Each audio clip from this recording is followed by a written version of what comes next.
What's up, everybody? Welcome back to the NerdNest. I am Bill Fairchild, and this is my channel all about video game news. And we have a ton of news to talk about today. I've got a couple of Valve stories. We've got some DRM nonsense going on, as well as a bunch of other stuff. So we don't have time to screw around. If this sounds good to you, then get comfortable, get subscribed, and let's get started. And let's start things off today with a little bit of Valve news, because Valve recently announced that they will be selling the new Steam controller for $99 beginning on May 4th. And a bunch of hands-on reviews have gone out. I didn't post one because I don't have a review unit. I don't know if I'm going to get a review unit. If I don't, then I'll just buy one just like everybody else, and I'll review it when it finally shows up at my doorstep. But the reason I'm bringing this up is because among all of those reviews, there were also a few really interesting interviews with people who worked at Valve. And the website Rock Paper Shotgun was summarizing one of those interviews, and they have this to say from Pierre-Loup Griffais, who is, big over at Valve. Here's what he had to say. They were asked specifically about whether or not they were still continuing to work on the Steam Deck 2, especially with the RAM prices and all that stuff going on. Pierre-Loup said this: we are hard at work on it. And obviously, every step of the way, if you look at our hardware projects over the years, you can draw a straight line from the original Steam controller and Steam machine to Steam Deck, to everything that we're announcing and shipping this year. And we expect Steam Deck 2 will be a lot of the same, where a lot of what we're doing here will be learnings and build up to it. So basically what they're saying there is, you look at the original Steam controller, and a lot of the things that they learned by making that original Steam controller helped them figure out the Steam Deck. And then if you look at what they learned by making the Steam Deck, they moved that forward and they said, okay, well, we're going to use what we learned from the Steam Deck to make the Steam controller. And now what they've learned with the Steam controller, the second Steam controller, they're going to use that to inform what they're going to be doing with Steam Deck 2. So what's different about the Steam Deck and Steam controller? They look almost identical. I mean, if you asked most people what Valve did, they'd say that they just cut a Steam Deck in half, got rid of the screen, and slapped the two sides together. But there are a few slight differences. The most notably is the addition of grip sense. And if you don't know what grip sense is, essentially what it does, it allows, you know how on the Steam Deck you have capacitive thumbsticks, where when you're touching the thumbstick, the system knows that you're touching the thumbstick and you can activate gyro that way? Well, you can also do that with the grips of the controller. So if I have a controller here, this is the original Steam controller. If I have this controller here, right in this area, there is a sensor that senses when you're touching it. And so if you're playing a game, you're holding it like this, and you're using the gyro to aim at somebody, but then you want to reset the gyro because your wrists get kind of twisted. All you have to do is move your hand, let go with your hands, go back to neutral position, and then re-grab it. And that's how it's going to work.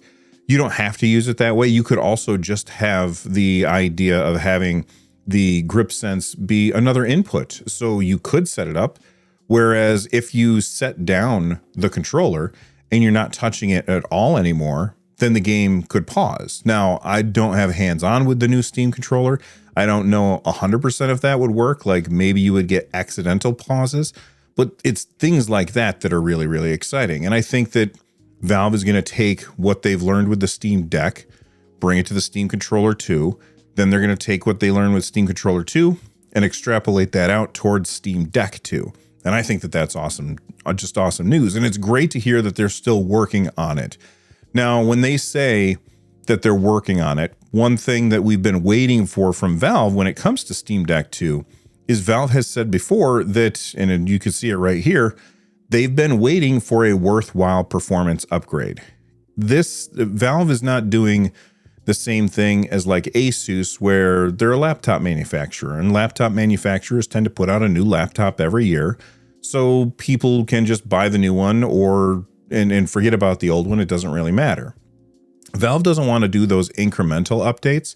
So what they've said instead is that they want to do big updates, where now you have a big power increase. Now, a worthwhile enough performance upgrade, I mean, who's to say what that is?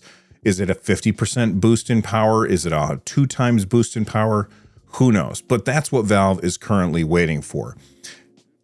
And I think they're going to be waiting for a really long time because of the memory shortage. And if you scroll down on this article some more, it says, as for the memory shortage, making decks currently on sale harder to get a hold of.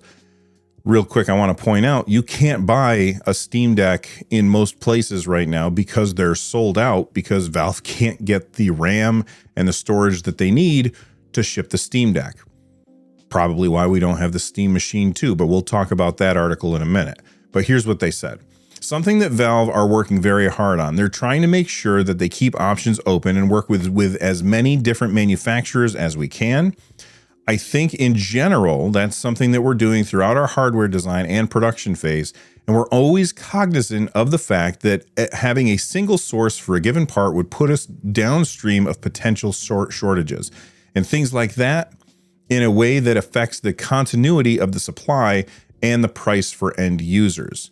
That being said, the conditions around memory are pretty global right now, so there's only so much that we can do. But for example, there was a similar condition during COVID times where there was a microcontroller shortage and people couldn't really build anything that had small chips because we had so many different options open in terms of putting different types of microcontrollers in there.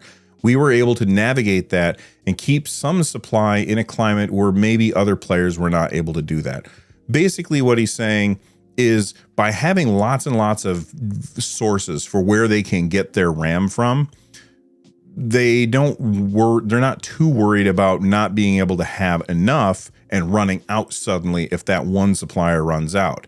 But at the same time, because this shortage is a global shortage, it's everywhere, pretty much everybody is affected the same amount. So even though they were able to ship the Steam Deck during the pandemic, essentially, and get that out there and in people's hands, well, they were able to do that because they had a large pool of places to pull hardware from.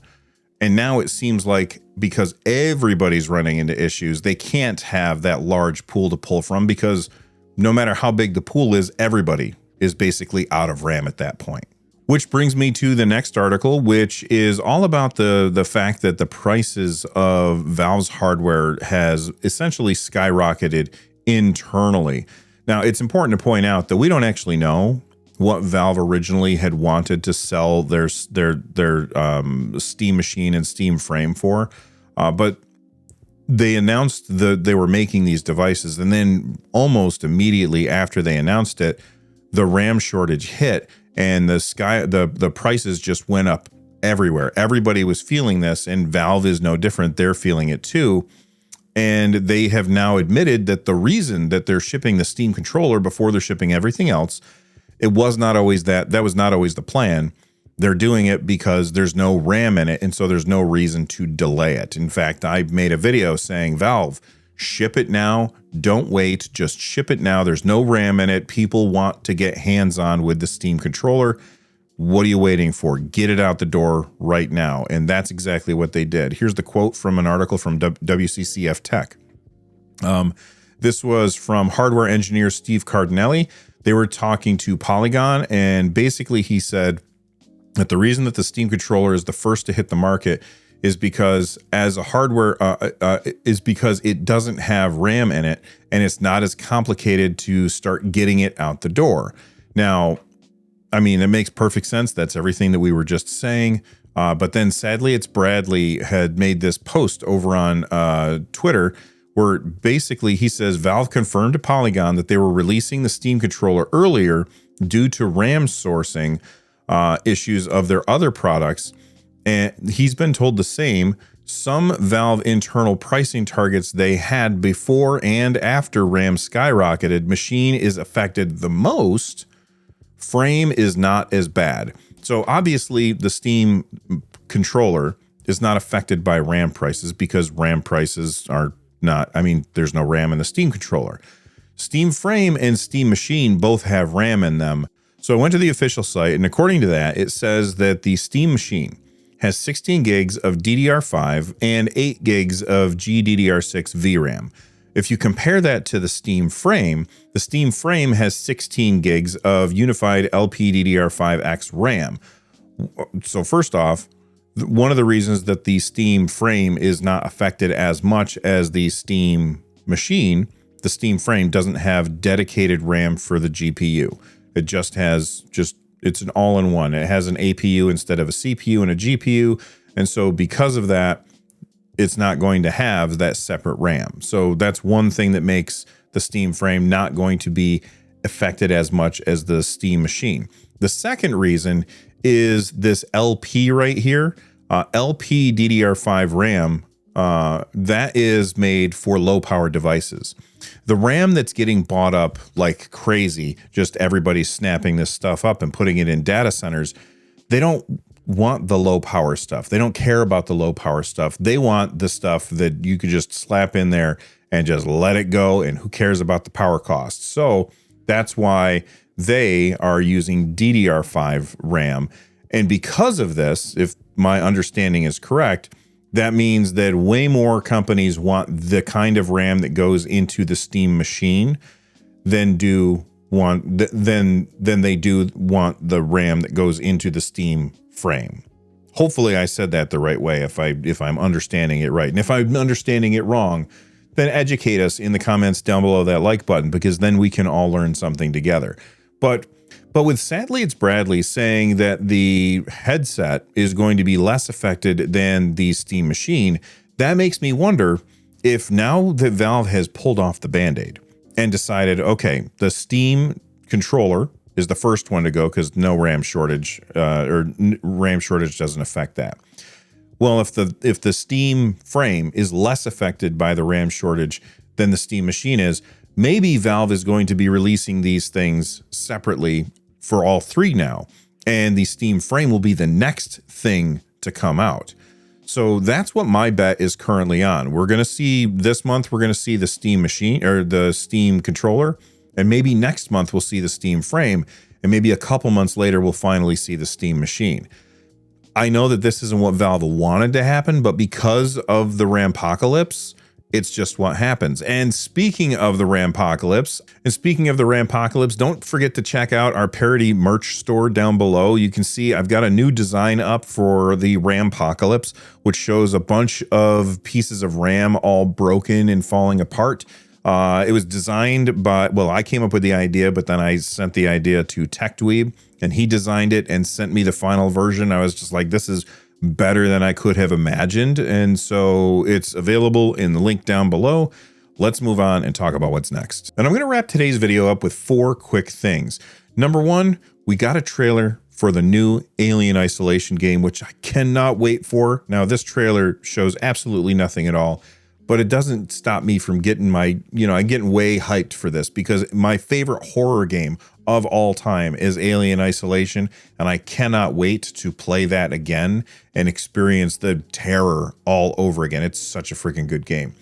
Thing number 2, Modern Vintage Gamer put out this awesome video about what ZSNES is, because for those of you who've been following along with emulation for a really long time, ZSNES was the way that we played Super Nintendo games back in the day. And Modern Vintage Gamer, he put out this video basically explaining all of the things that the new ZSNES can do, and it looks really cool. If you guys want me to do any of this ZSNES stuff, like try it out on all the different handhelds that I have here in the NerdNest, let me know in the comments section down below. Another thing that I wanted to remind everybody is don't forget about your Rampocalypse shirts. All right, those things are really cool. At least I think they are. And then lastly, this really ticked me off. Take a look at this. Final Fantasy 14.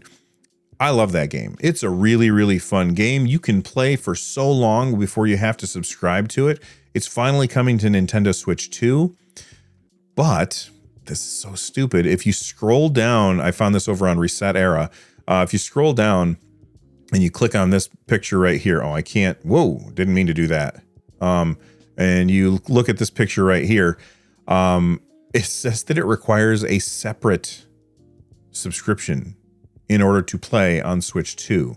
So you can have a subscription, just one subscription, and you can play on Steam, Windows, Xbox, PlayStation. You play on all of them with one subscription. You just have to buy the game on each platform that you want to play on, which I think is reasonable, although I prefer if the game was free. Well, now it's also on Switch 2. So now you also have to buy the Switch 2 version, which again is okay with me, even though I would prefer it to be free since you're paying a subscription for the game. But the second part, you got to pay a second monthly subscription to play on Switch. This doesn't mean that you have to have Nintendo Switch Online. I honestly don't know if you have to have that. What this means is you are paying Square Enix, as far as I understand this.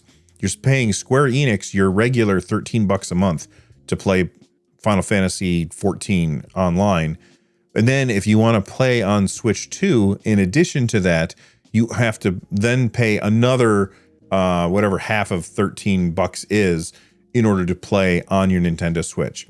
This is super lame, and Square, you've got a really good game. Don't do this to people, because ain't nobody going to pay for, okay, I say nobody's going to pay for both subs, but obviously some people will pay for both subs, but it's just really freaking annoying. You know what I mean? And lastly, before I get out of here, I just want to let everybody know every single week I do a podcast with my friends. We sit down, we record, and it's usually a good 2 hours where we're talking about video game news. So if you haven't checked that out yet, make sure that you do. Links down below, that like button. And let me know what you guys think of all these news stories. From the Nerd Nest, I'm Bill. Thanks for watching, and stay rad, everybody. Bye-bye.